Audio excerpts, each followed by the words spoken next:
December 31ಕ್ಕೆ ಸಾರಿಗೆ ನೌಕರರ ಮುಷ್ಕರ ಇದೆ. ಮುಷ್ಕರ ಡಿಸೆಂಬರ್ 31ಕ್ಕೆ ಸಂಚಾರ ಬಸ್ ಸಂಚಾರ ಇರುತ್ತಾ ಇಲ್ವಾ ಅನ್ನೋದೇ ಡೌಟ್. ವಿವಿಧ ಬೇಡಿಕೆಯನ್ನ ಮುಂದೆ ಇಟ್ಕೊಂಡು ನೌಕರರಿಂದ ಮುಷ್ಕರಕ್ಕೆ ಕರೆಯನ್ನ ನೀಡಲಾಗಿದೆ. 4 ನಿಗಮಗಳ ನೌಕರರು ಬಸ್ ಸೇವೆಯನ್ನ ನಿಲ್ಲಿಸುವುದಕ್ಕೆ ಕರೆಯನ್ನ ಕೊಟ್ಟಿದ್ದಾರೆ. ನೋಡಿ, ಕಾರ್ಮಿಕ ಸಂಘಟನೆಗಳ ಜಂಟಿ ಕ್ರಿಯಾ ಸಮಿತಿಯಿಂದ ಕರೆಯನ್ನ ನೀಡಲಾಗಿರುವಂತದ್ದು. ಒಂದು ಕಡೆ ಹೊಸ ವರ್ಷ, ಮತ್ತೊಂದು ಕಡೆ ಡಿಸೆಂಬರ್ 31ಕ್ಕೆ ಸಾರಿಗೆ ನೌಕರರ ಮುಷ್ಕರ ಬೇರೆ.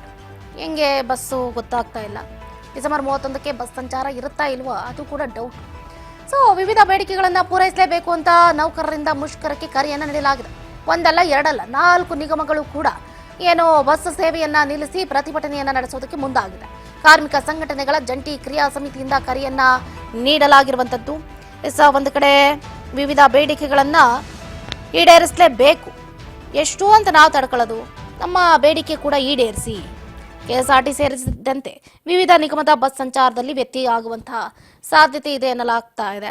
ಡಿಸೆಂಬರ್ 31ರ ಬೆಳಿಗ್ಗೆ 6 ಗಂಟೆಯಿಂದಾನೇ ಬಸ್ ಸಂಚಾರ ಸ್ಥಗಿತಗೊಳಿಸಲಾಗುವುದು ಅಂತ ಈಗಾಗಲೇ ಸಾರಿಗೆ ನೌಕರರ ಸಂಘಟನೆಗಳ ಮುಖಂಡರು ಕೂಡ ಮಾಹಿತಿಯನ್ನ ನೀಡಿದ್ದಾರೆ. ಬೆಂಗಳೂರು, ಕೋಲಾರ, ಶಿವಮೊಗ್ಗ, ವಿಜಯಪುರ, ಚಿಕ್ಕಬಳ್ಳಾಪುರ ಸೇರಿದಂತೆ ಹಲವು ಜಿಲ್ಲೆಗಳಲ್ಲಿ ಮುಷ್ಕರ ಜೋರು ಅಂತ ಗೊತ್ತಾಗ್ತಾ ಇದೆ. ನೌಕರರಿಗೆ ಪರಿಷ್ಕೃತ ವೇತನ ಜಾರಿ, ವೇತನ ಹಿಂಬಾಕಿ ಹಾಗೆ ನಿಗಮಗಳಿಗೆ ಶಕ್ತಿ ಯೋಜನೆ ಬಾಕಿ ಹಣ ಬಿಡುಗಡೆಗೆ ಒತ್ತಾಯಿಸಿ ಪ್ರತಿಭಟನೆಯನ್ನ ನಡೆಸೋದಕ್ಕೆ ಮುಂದಾಗ್ತಾ ಇದ್ದಾರೆ. ನೌಕರರಿಗೆ ಪರಿಷ್ಕೃತ ವೇತನ ಜಾರಿ ಆಗ್ಬೇಕಂತೆ. ವೇತನ ಹಿಂಬಾಕಿ ಹಾಗೆ ನಿಗಮಗಳಿಗೆ ಶಕ್ತಿ ಯೋಜನೆ ಬಾಕಿ ಹಣ ಇದೆಯಲ್ಲ ಅದನ್ನ ಬಿಡುಗಡೆ ಮಾಡಿ ಅಂತ ರಾಜ್ಯ ರಸ್ತೆ ಸಾರಿಗೆ ನಿಗಮಗಳ ನೌಕರರು ಅನಿರ್ದಿಷ್ಟಾವಧಿ ಮುಷ್ಕರ ನಡೆಸಲಿದ್ದಾರೆ. ಬೆಂಗಳೂರು, ಕೋಲಾರ, ಶಿವಮೊಗ್ಗ, ವಿಜಯಪುರ, ಚಿಕ್ಕಬಳ್ಳಾಪುರ ಸೇರಿದಂತೆ ಹಲವು ಜಿಲ್ಲೆಗಳ ನೌಕರರು ಬೆಂಬಲವನ್ನ ಸೂಚಿಸಿದ್ದಾರೆ. ಹಲವೆಡೆ ಸಾರಿಗೆ ಸೇವೆ ವ್ಯತ್ಯಯ ಆಗುವಂತಹ ಸಾಧ್ಯತೆಗಳು ಕೂಡ ಹೆಚ್ಚಿರುವಂತದ್ದು.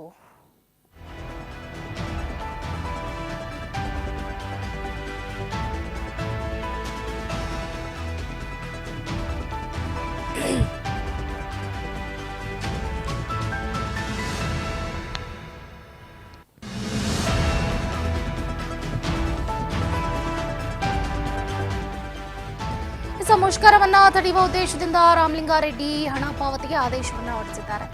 11,694 ನಿವೃತ್ತ ಸಿಬ್ಬಂದಿಗಳಿಗೆ 224.05 ಕೋಟಿ ಬಾಕಿ ಉಪಧನ ಮತ್ತು ರಜೆ ನಗದೀಕರಣ ಪಾವತಿಗೆ ಆದೇಶವನ್ನು ಹೊರಡಿಸಿದ್ದಾರೆ. ಇನ್ನು ಬಾಕಿ ಪಾವತಿಗೆ 2,000 ಕೋಟಿ ಬಿಡುಗಡೆಗೆ ಭರವಸೆಯನ್ನು ಕೂಡ ಕೊಟ್ಟಿದ್ದಾರೆ. ಆದೇಶ ನೀಡಿದ್ರೂ ಕೂಡ ಮುಷ್ಕರ ಕೈ ಬಿಡದ ಸಾರಿಗೆ ನೌಕರರ ಸಂಘಟನೆ ಸ್ವಲ್ಪ ಬೇಸರವನ್ನು ಉಂಟು ಮಾಡ್ತಾ ಇದೆ. ಹಾಗಾಗಿ ನಾಳೆ ಮಹತ್ವದ ಸಭೆಯನ್ನ ಕರೆದಿದೆ ಸಾರಿಗೆ ಇಲಾಖೆ ಆಯುಕ್ತರು. ಈ ಮುಷ್ಕರ ತಡೆಯುವುದಕ್ಕೆ ಪ್ರಯತ್ನ ಪಡ್ತಿದ್ದಾರೆ. ಸರ್ಕಾರದಿಂದ ಕ್ರಮಕ್ಕೆ ಮುಂದಾಗುವ ಸಾಧ್ಯತೆಯೂ ಕೂಡ ಹೆಚ್ಚಿದೆ. ಬಸ್ ನಿಲ್ಲಿಸಿ ಮುಷ್ಕರ ನಡೆಸದಂತೆ ತಡೆಯುವುದಕ್ಕೆ ಎಸ್ಮಾ ಕಾಯ್ದೆ ಜಾರಿಗೊಳಿಸೋದಕ್ಕೆ ಸರ್ಕಾರ ಚಿಂತನೆಯನ್ನ ಮಾಡ್ತಾ ಇದೆ. ಸಾರಿಗೆ ಇಲಾಖೆ ಆಯುಕ್ತರು ಸಾರಿಗೆ ನಿಗಮಗಳ ಕಾರ್ಮಿಕ ಸಂಘಟನೆಗಳ ಜಂಟಿ ಕ್ರಿಯಾ ಸಮಿತಿ ಜೊತೆ ನಾಳೆ ಸಭೆಯನ್ನು ಕೂಡ ಕರೆದಿದ್ದಾರೆ. ಸರ್ಕಾರದ ಜೊತೆಗಿನ ಮಾತುಕತೆ ವಿಫಲ ಆದರೆ ಡಿಸೆಂಬರ್ 31ಕ್ಕೆ ಸರ್ಕಾರಿ ಬಸ್ಗಳ ಸಂಚಾರದಲ್ಲಿ ವ್ಯತ್ಯಯ ಆಗುವ ಸಾಧ್ಯತೆ ಹೆಚ್ಚಿದೆ ಅಂತ ಹೇಳಲಾಗ್ತಾ ಇರುವಂತದ್ದು. ಇದ್ರ ಬಗ್ಗೆ ಹೆಚ್ಚಿನ ಡೀಟೇಲ್ಸ್ ಅನ್ನು ಕೊಡ್ತಾ ಹೋಗ್ತಾರೆ ನಮ್ಮ metro reporter Harshita Patil. Desk live ಇಂದ ಜಾಯ್ನ್ ಆಗ್ತಿದ್ದಾರೆ. ಹರ್ಷಿತಾ, ಗಮನಿಸ್ತಾ ಇದ್ದೀವಿ, ಬರೋಬ್ಬರಿ 31ರಿಂದ 32 ಬೇಡಿಕೆಗಳನ್ನ ಈಡೇರಿಸಲೇಬೇಕು ಅಂತ ಸಾರಿಗೆ ನೌಕರರು ಪಟ್ಟಿಡ್ತಿದ್ದಾರೆ. ವರ್ಕೌಟ್ ಆಗುತ್ತಾ? ಪ್ರತಿ ಬಾರಿ ಕೂಡ ಹೋರಾಟವನ್ನ ನಡೆಸೋದಕ್ಕೆ ಮುಂದಾಗ್ತಾರೆ, ಅದಾದ ನಂತರ ಕೈ ಬಿಡ್ತಾರೆ. ಈ ಬಾರಿ ಏನಾಗಬಹುದು ಅಂತ?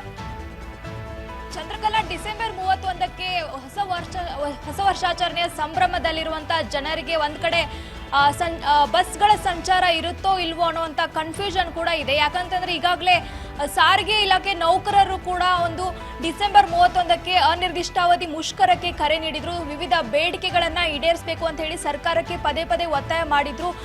ಬೇಡಿಕೆ ಈಡೇರೋದರ ಕಾರಣದಿಂದಾಗಿ ಈಗ ಅನಿರ್ದಿಷ್ಟಾವಧಿ ಮುಷ್ಕರಕ್ಕೂ ಕೂಡ ಡಿಸೆಂಬರ್ 31ರಿಂದ ಕರೆ ನೀಡಿತ್ತು. ಆದ್ರೆ ಒಂದು ಕಡೆ ಈಗ ಒಂದು ಅನಿರ್ದಿಷ್ಟಾವಧಿ ಮುಷ್ಕರಕ್ಕೆ ಬ್ರಹ್ಮಾಸ್ತ್ರ ಕೊಡೋಕ್ಕೂ ಕೂಡ ಸರ್ಕಾರ ಒಂದ್ ಕಡೆ ಮುಂದಾಗಿರುವಂತದ್ದು. ಈಗಾಗಲೇ ಎಸ್ಮಾ ಕಾಯ್ದೆಯನ್ನ ಜಾರಿಗೆ ಮಾಡುವಂತೆ ಕೂಡ ಈಗಾಗಲೇ ಚಿಂತನೆ ಕೂಡ ನಡೆಸಿರುವಂತದ್ದು. ಒಂದ್ ಕಡೆ ಸಾರಿಗೆ ನೌಕರರು ಕೂಡ ಏನಂತಂದ್ರೆ ಪದೇ ಪದೇ ಕೂಡ ಅವರ ಬೇಡಿಕೆಗಳನ್ನ ಈಡೇರಿಸಬೇಕು ಅಂತ ಹೇಳಿ ಸಾಕಷ್ಟು ಬಾರಿ ಕೂಡ ಸಾರಿಗೆ ಸಚಿವರಿಗಾಗಿರ್ಬೋದು, ಮುಖ್ಯಮಂತ್ರಿಗಳಿಗಾಗಿರ್ಬೋದು ಸಾಕಷ್ಟು ಬಾರಿ ಕೂಡ ಮನವಿ ಮಾಡಿದ್ರು. ಅಷ್ಟಾದ್ರೂ ಕೂಡ ಅವರ ಬೇಡಿಕೆಯನ್ನ ಈಡೇರಿಸ್ತಾ ಇಲ್ಲ ಅನ್ನೋದಕ್ಕೆ ಹಿನ್ನೆಲೆಯಲ್ಲಿ ಈಗಾಗಲೇ ಮುಷ್ಕರಕ್ಕೂ ಕೂಡ ಕರೆ ನೀಡಿದ್ರು. ಯಾವಾಗ ಬೆಳಗಾವಿ ಅಧಿವೇಶನ ಆರಂಭ ದಿನವೇ ಸರ್ಕಾರಕ್ಕೆ ನೋಟಿಸ್ ಅನ್ನು ಕೂಡ ನೀಡಲಾಗಿತ್ತು. ಸದ್ಯ ಆ ಒಂದು ನೋಟಿಸ್ ಹಿನ್ನೆಲೆಯಲ್ಲಿ ಒಂದು ಡಿಸೆಂಬರ್ 31ಕ್ಕೆ ಮುಷ್ಕರವನ್ನ ಮಾಡಲಿದ್ದೇವೆ ಅಂತ ಹೇಳಿ ಕರೆ ನೀಡಿದ್ರು. ಆದ್ರೆ ಒಂದ್ ಕಡೆ ಏನಂತಂದ್ರೆ ಈಗಾಗಲೇ ಶಕ್ತಿ ಯೋಜನೆ ಜಾರಿ ಆದಾಗಿಂದಲೂ ಒಂದ್ ಕಡೆ ಸಾರಿಗೆ ಇಲಾಖೆ ಸಿಬ್ಬಂದಿಗಳಿಗೆ ಎಲ್ಲೋ ಒಂದ್ ಕಡೆ ವೇತನ ಕೂಡ ಸರಿಯಾಗಿ ಸಿಗ್ತಾ ಇಲ್ಲ. ಆಮೇಲೆ ಬಾಕಿ ವೇತನ ಕೂಡ ಸಾಕಷ್ಟು ಪೆಂಡಿಂಗ್ ಇರೋದ್ರಿಂದ ಕೂಡ ಒಂದ್ ಕಡೆ ಸಾರಿಗೆ ನೌಕರರು ಕೂಡ ಪದೇ ಪದೇ ಸ್ಟ್ರೈಕ್ ಆಗಿರ್ಬೋದು ಇನ್ ಮಾಡ್ತಾ ಇದ್ರು ಕೂಡ ಸರ್ಕಾರ ಯಾವುದೇ ರೀತಿಯಾಗಿ ಗಮನ ಹರಿಸ್ತಾ ಇಲ್ಲ. ಕೇವಲ ಭರವಸೆಯನ್ನ ಮಾತ್ರ ನೀಡ್ತಾ ಇದೆ, ಆದ್ರೆ ಯಾವುದೇ ರೀತಿಯಾಗಿ ಅಧಿಕೃತವಾಗಿ ಆದೇಶವನ್ನ ನೀಡ್ತಾ ಇಲ್ಲ. ಈಗಾಗಲೇ ಏನಂತಂದ್ರೆ 2020ರಿಂದ ವೇತನವನ್ನ ಹೆಚ್ಚಳ ಮಾಡಿದ್ರು. ವೇತನ ಹೆಚ್ಚಳ ಮಾಡಿದ್ರು ಕೂಡ ಬಾಕಿ ಪಾವತಿಯನ್ನು ಕೂಡ ಮಾಡಿಲ್ಲ. ಈಗಾಗಲೇ ಏನಂತಂದ್ರೆ ಶಕ್ತಿ ಯೋಜನೆ ಜಾರಿ ಆದಾಗಿಂದಲೂ ಕೂಡ ಶಕ್ತಿ ಯೋಜನೆ ಹಣ ಏನು 5,000 ಕೋಟಿಗೂ ಅಧಿಕ ಹಣ ಬಾಕಿ ಇದೆ. ಸದ್ಯ ಇಲ್ಲಿಯವರೆಗೂ ಕೂಡ ಕೇವಲ 2,000 ಕೋಟಿ ಹಣವನ್ನ ಮಾತ್ರ ಬಿಡುಗಡೆ ಮಾಡಲಾಗಿದೆ. ಇನ್ನು ಬಾಕಿ ಹಣವನ್ನ ಬಿಡುಗಡೆ ಮಾಡಿಲ್ಲ.